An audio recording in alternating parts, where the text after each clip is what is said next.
My name is Tracy McCarthy. I'm a PhD candidate at Rutgers University in the Department of Kinesiology and Health. I'm currently studying under Dr. Andrea Spaeth in the Rutgers Sleep Lab, where we are focusing on associations of body composition, sleep, and physical activity in college students.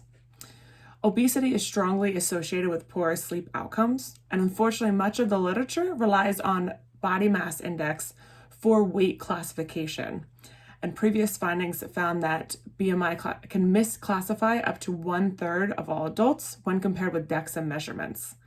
So for our study, we aim to compare the classification of weight status between BMI and DEXA in a sample of college students.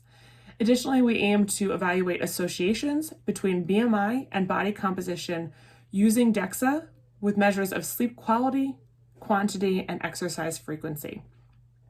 Participants that met the inclusion criteria started the study by completing baseline information, including demographic information, physical activity questionnaires, the Pittsburgh Sleep Quality Index, and they also underwent anthropometric measurements. Participants then completed 2 weeks of home sleep assessment using a wrist-worn actigraph and completed a daily sleep log. Following their 2-week sleep analysis, they underwent a DEXA scan for body composition.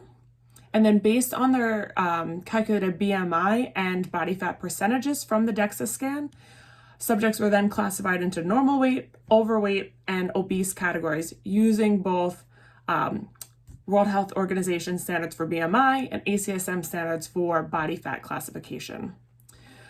This Cohen's kappa was used for calculating inter-rater reliability, and Spearman's rho correlations were used for all the associations.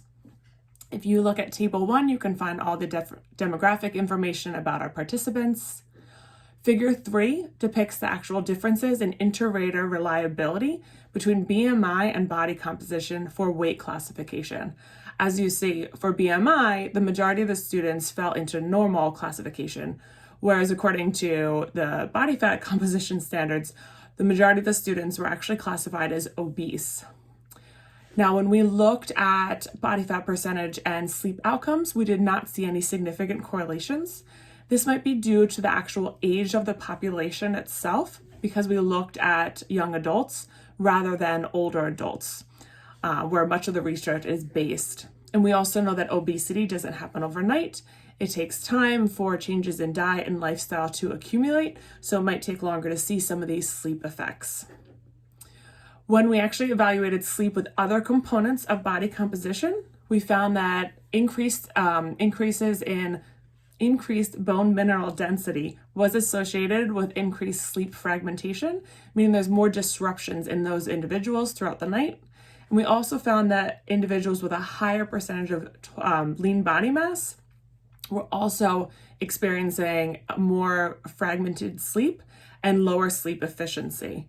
More research in this area is really needed to confirm those findings. And then also when we looked at physical activity, having a higher percentage of body fat was significantly associated with a lower frequency of both moderate and vigorous cardiovascular exercise and also resistance exercise. When we analyzed these same factors with BMI, no correlations were found. So this is actually supporting the use of body composition for classification because BMI was just not sensitive enough to evaluate these individuals. So in future research, body composition should be used primarily because it can be more sensitive, especially when relating for health outcomes. Some limitations in this study is a lack of objective physical activity measurements, along with recordings of exercise time. Exercise timing can really affect sleep when it's performed in the evening.